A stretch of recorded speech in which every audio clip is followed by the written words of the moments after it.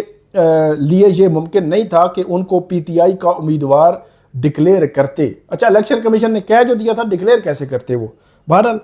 آگے چلتے ہیں.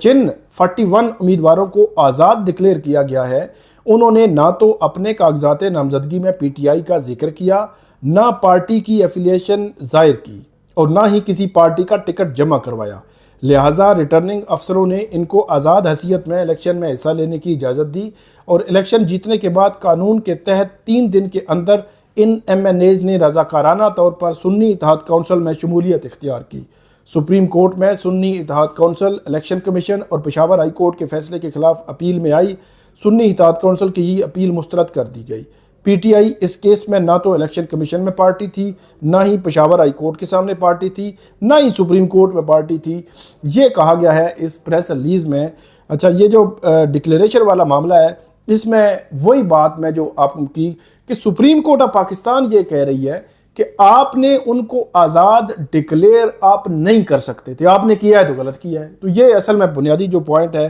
سپریم کورٹ کے فیصلے میں وہ یہ ہے. بہرحال الیکشن کمیشن نے انڈائریکٹلی سپریم کورٹ کے فیصلے کو تنقید کا نشانہ جو ہے وہ بنایا ہے.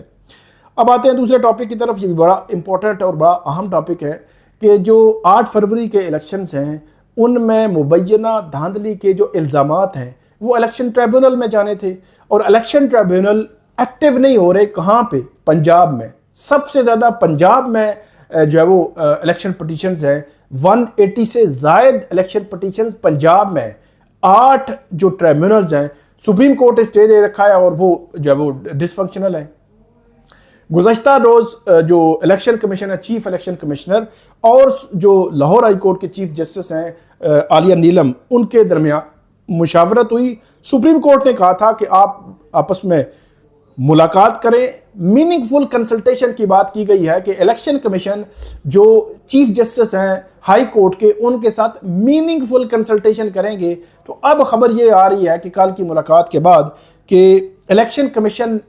جو chief justice Lahore high court ہے انہوں نے یہ کہا ہے کہ جو ٹریبیونلز ہیں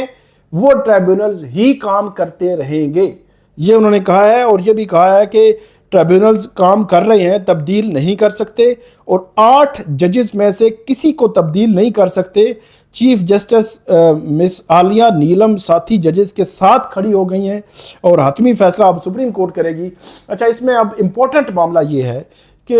الیکشن کمیشن آف پاکستان کو تو chief justice Lahore high court نے یہ کہہ دیا ہے کہ میرے ججز کام کرتے رہیں گے. اب میرا سمپل اور سادہ سا سوال ہے کہ الیکشن کمیشن کیسے ڈٹرمن کرتا ہے کہ لاہور ہائی کورٹ کے 20 جج ہیں اور ان میں سے لگائے گئے 8 جج ٹھیک نہیں ہیں بلکہ باقی جج لگانے چاہیے، کہ ایکس جج جو ہے وہ ٹھیک نہیں ہے تو وائی کو لگا دیں، اور وائی پہ وہ کہیں کہ وائی ٹھیک نہیں ہے تو جو ہے وہ اے کو لگا دیں، بی کو لگا دیں. تو یہ ایک مجھے سمجھ نہیں آ رہی کہ کون سا پیمانہ ہے الیکشن کمیشن آف پاکستان کے پاس کہ وہ مطلب اس پہ ڈٹے ہوئے ہیں. فرض کریں کہ لاہور ہائی کورٹ نے 8 ٹریبیونل لگا دیے، تو 8 ٹریبیونل لگا دیے، وہ لاہور ہائی کورٹ کے سٹنگ جج ہیں، انہوں نے اوتھ لیا ہوا ہے، آئین پہ اوتھ لیا ہوا ہے، اور وہ اس سے جو ہے وہ روح گردانی نہیں کر سکتے، آگے پیچھے نہیں ہو سکتے. تو کیسے اس پہ الیکشن کمیشن کا یہ آ سکتا ہے کہ وہ الیکشن کمیشن کہے نہیں جی ہمیں یہ نہیں فلاں جج چاہیے؟ تو اب بظاہر ایسے لگتا ہے کہ لاہور ہائی کورٹ کی چیف جسٹس جو ہے یقینی طور پر ان کے پاس معاملہ تو یہی تھا نا کہ پھر جو ہے وہ فیصلہ وہ کرے، مطلب اس سے کیسے ہٹ سکتی ہے کہ جو فیصلہ جو ہے وہ الیکشن کمیشن آف پاکستان جو لاہور ہائی کورٹ کے ججز کے حوالے سے 8 ججز کو لگایا گیا ہے اور 8 کو ہٹا کر باقی 8 کو آپ لگائیں گے، تو جو 8 کو ہٹایا جائے گا تو ان پہ کیا جائے گا کہ کیا وہ ایلیجیبل نہیں ہے، کیا ان کے پاس جو ہے وہ اتنی قابلیت نہیں ہے، اور کیا الیکشن کمیشن اب جو ہے وہ یہ پیمانہ لے کر جائے گا کہ کون سا جج جو ہے وہ کتنی قابلیت کا ہے اور کون سا جج کتنی قابلیت کا نہیں ہے۔ یہ ویسے حیران کون ہے میرے لیے تو، اب میننگ فل کنسلٹیشن سپریم کورٹ نے کہا تھا کہ وہ chief justice Lahore high court کے ساتھ کریں، اب وہ میننگ فل کنسلٹیشن والا مرحلہ ہو گیا، معاملہ آگے نہیں بڑھ سکا، اب آئے گا معاملہ سپریم کورٹ کے پاس، چیف جسٹس قاضی فائز عیسیٰ بینچ کو ہیڈ کر رہے ہیں، پہلے انہوں نے سٹے دیا تھا، اب ایسے لگتا ہے کہ وہ کہیں گے کہ کیونکہ ایکٹ جو ہے وہ منظور ہو گیا ہے، ایکٹ کا گزٹ نوٹیفیکیشن ہو چکا ہے، تو اس لیے کیونکہ جو الیکشن ایکٹ میں ترمیم متعلقہ ہو چکی ہے کہ آپ ریٹائرڈ جج بھی لگا سکتے ہیں، آپ ٹریبیونل تبدیل بھی کر سکتے ہیں الیکشن کمیشن، اور اس میں کنسلٹیشن کی ضرورت بھی نہیں، تو الیکشن کمیشن اپنی من مرضی کے مطابق ریٹائرڈ ججز کو لگائے اور ریٹائرڈ ججز کو ٹریبیونل لگا دے۔ ایک بات میں ہمیشہ سے کہتا ہوتا ہوں، ریٹائرڈ ججز کا کوئی سٹیک نہیں ہوتا، ریٹائرڈ آدمی کا کوئی سٹیک نہیں ہوتا، ریٹائرڈ کو ریٹائرڈ ایج میں رکھا ہی اس لیے گیا ہے کہ اب جو ہے وہ اپنی وہ ریٹائرمنٹ کی جو ہے وہ آگے فردر جو ہے وہ لائف گزاریں، تو ریٹائرمنٹ والا جو مرحلہ ہے اس کے بعد ان کو لگانا وہ سٹیک بھی نہیں ہوتا، پھر ان کے چیزیں اس طرح ان کی گرپ میں بھی نہیں ہوتی۔ اس لیے اگر الیکشن کمیشن چاہتا ہے کہ شفاف الیکشن کا پر جو دھبا لگا ہے اس کو مٹانا چاہتا ہے، اور جو چاہتا ہے کہ فیئرلی جو ہے وہ دھاندلی کو دیکھا جائے کہ ہوئی ہے اگر دھاندلی یا نہیں ہوئی، تو پھر سٹنگ ججز ہی لگنے چاہیے۔ لیکن مجھے ایسا لگتا ہے کہ سپریم کورٹ کہے گی کہ ایکٹ آ چکا ہے، الیکشن کمیشن ایکٹ کے مطابق جو ہے وہ کرے، جب ان کا من چاہے تو وہ لاہور ہائی کورٹ سے جو ہے وہ میننگ فل کنسلٹیشن کر لے۔ لیکن دیکھتے ہیں کہ فردر اب اس معاملے میں کیا ہوگا۔ تیسرا معاملہ ہے آج جو ہے وہ جسٹس مظہر عالم میاں خیل اور جسٹس سردار اعجاز اسحاق خان۔ پچھلے 3 سال کے عرصے میں یہ 4 جج تھے، جسٹس مقبول باقر تھے اور جو جسٹس مشیر عالم، جو پچھلے 3 سال کے عرصے کے دوران جو ریٹائرڈ ہوئے، تو ان کو بطور ایڈہاک جج جو ہے وہ سپریم کورٹ تعیناتی کے حوالے سے 12 جولائی کو جو ہے وہ نوٹس ہوا تھا، تو اس میں جسٹس مقبول باقر اور مشیر عالم جو ہے وہ انکار کر چکے، معذرت کر چکے، جسٹس جو ہے وہ مظہر عالم میاں خیل بھی آپ جو ہے معذرت کر چکے تھے، لیکن اس کے باوجود ان کی منظوری دے دی گئی ہے، اور وہ جو ہے وہ 3 جو ہے وہ یہ بتایا جاتا ہے کہ 6-3 کا آیا ہے، 3 ووٹ ان کے خلاف تھے جسٹس مظہر عالم میاں خیل۔ اس کی وجہ یہ بتائی گئی ہے کہ جسٹس منصور علی شاہ اور جسٹس یحییٰ افریدی نے یہ کہہ کر ان کی مخالفت کی ہے کہ جب وہ انکار کر چکے ہیں تو ان کے لانے کی ضرورت نہیں ہے، لیکن جسٹس سردار اعجاز اسحاق خان 1-8 سے وہ ایڈہاک جج مقرر ہو گئے ہیں، جس میں جسٹس منیب اختر نے ان کی مخالفت کی اور باقی ججز جو ہے وہ ان کی حمایت کی، حکومت وقت ان کے ساتھ تھی، چیف جسٹس ان کے ساتھ تھے۔ اب 2 ججز یہ تعینات ہوئے ہیں۔ اب دیکھنا یہ ہے کہ جسٹس جو ہے وہ یہ مظہر عالم میاں خیل انہوں نے معذرت کر لی تھی، تو اب معذرت کے بعد ان کی تعیناتی ہوئی، تو کیا وہ معذرت ہی رکھیں گے، انکار ہی رکھیں گے، وہ نہیں جوائن کریں گے یا وہ جوائن کر لیں گے؟ یہ سب سے بڑا اہم سوال ہے۔ اس پر بہت حلقوں سے سوالات بھی اٹھے کہ ایڈہاک ججز کو کیوں لایا جا رہا ہے، اور خاص طور پر مختلف پولیٹیکل پارٹیز کی جانب سے کچھ bar association Pakistan bar council اور سپریم کورٹ بار ایسوسیشن تو حکومت وقت کے ساتھ ہمیں پچھلے 3 سال سے نظر آ رہی ہے، تو باقی جو کچھ بارز، کچھ وکلا، کچھ سول سوسائٹی کے لوگ، کچھ پولیٹیکل پارٹیز، انہوں نے انکار کیا، اس پہ بات کی ایڈہاک ججز کو کیوں لایا جا رہا ہے۔ سوالات اٹھے تھے، 2 ججز نے انکار کر لیا، 2 کی تعیناتی، 1 کا انکار ابھی بھی ہے، لیکن کیا انکار موجود ہے یا وہ اقرار میں بدل جائے گا؟ تو یہ تھی آج کی ہماری 3